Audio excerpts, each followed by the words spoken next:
नमस्कार, मैं मोहित कुमार सिंह और आप जनता जंक्शन देख रहे हैं। शराबबंदी बिहार सरकार का एक ऐसा कानून, एक ऐसा फैसला जो जिसके लागू हुए कई साल हो गए, उसके बावजूद राज्य में हर दिन इसको लेकर सवाल उठते हैं, इस फैसले पर सवाल उठाए जाते हैं।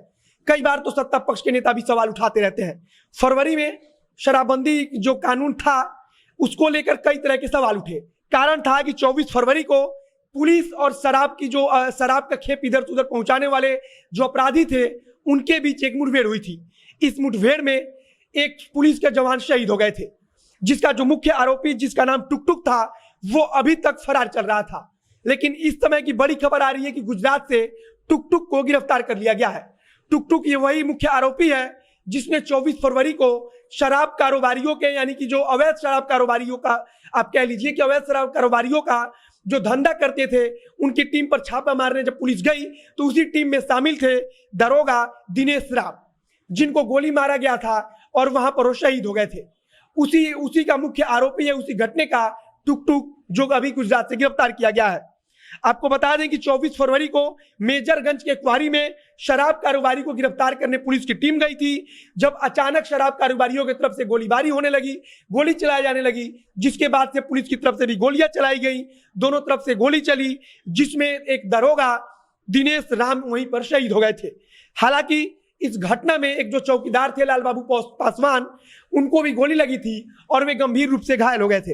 हालांकि अस्पताल में फिर बाद में वे ठीक हो गए और जो शराब के जो अपराधी थे, शराब कारोबारी थे, उनके खिलाफ केस दर्ज किया गया था।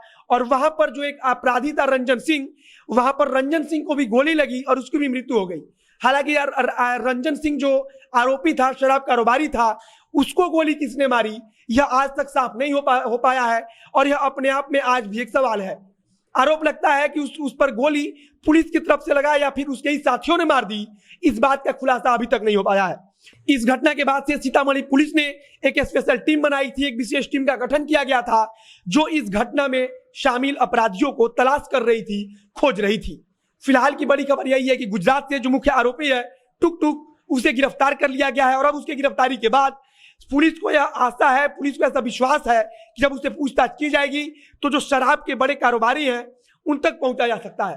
आपको याद होगा कि अक्सर जब शराब को इधर से उधर पार कराते, बॉर्डर को पार कराते या फिर राज्य में एक स्थान से दूसरे स्थान ले जाते, जब कोई अपराधी पकड़ा जाता है तो अक्सर यह सवाल उठता है कि पुलिस शराब के उन बड़े कारोबारियों तक क्यों नहीं पहुंच पा रही है।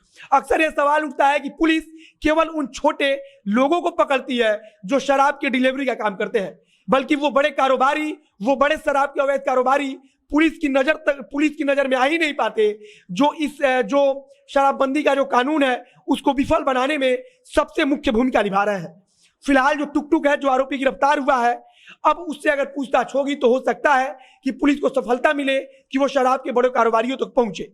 जब यह घटना हुई थी तब शराब को लेकर राज्य भर में काफी राजनीति हुई थी, काफी राजनीतिक बयानबाजियां हुई थी। विपक्ष सत्ता पक्ष पर हमलावर था, सरकार पर लगातार निशाना साध रहा था। वहीं पिछले कुछ समय से भी शराब को लेकर लगातार कई तरह के सवाल उठाए जा रहे हैं। जैसे कुछ दिन पहले अभी होली के समय शराब पीने को लेकर इतने लोगों की मौत हो गई, इस पर बड़ा सवाल उठा, सरकार पर सवाल उठा कि आखिर कैसे, जब शराबबंदी कानून लागू है उसके बावजूद बिहार में शराब मिला और उस जहरीले शराब को पीने के कारण इतने लोगों की मृत्यु हो गई। फिलहाल पुलिस अब धीरे धीरे शराब कारोबारियों पर सख्त हो रही है, सख्ती दिखा रही है और उम्मीद है कि आने वाले समय में जो शराबबंदी कानून है उसको और प्रभावी बनाया जा सकेगा। वैसे सरकार की तरफ से तो इस कानून को प्रभावी बनाने का पूरा कोशिश रहती है। सरकार कोशिश करती है कि शराब की बिक्री है, अवैध बिक्री हो रही है, उस पर पूरी तरह से रोक लगे। लेकिन कहीं ना कहीं पुलिस की लापरवाही और प्रशासन की कमजोरी, जो बिहार में आज भी शराब हर जगह मिल रही है, हर जगह से शराब की खेपें पकड़ी जा रही है। फिलहाल इस खबर को लेकर आगे जो कुछ अन्य जानकारी आएगी उसे हम आप तक पहुंचाते रहेंगे। वीडियो को शेयर कीजिए, फेसबुक पर देख रहे हैं तो पेज को लाइक कीजिए, यूट्यूब पर देख रहे हैं चैनल को सब्सक्राइब कीजिए। कैमरे के पीछे खड़ी है शामवी शर्मा और मैं मोहित कुमार सिंह। धन्यवाद।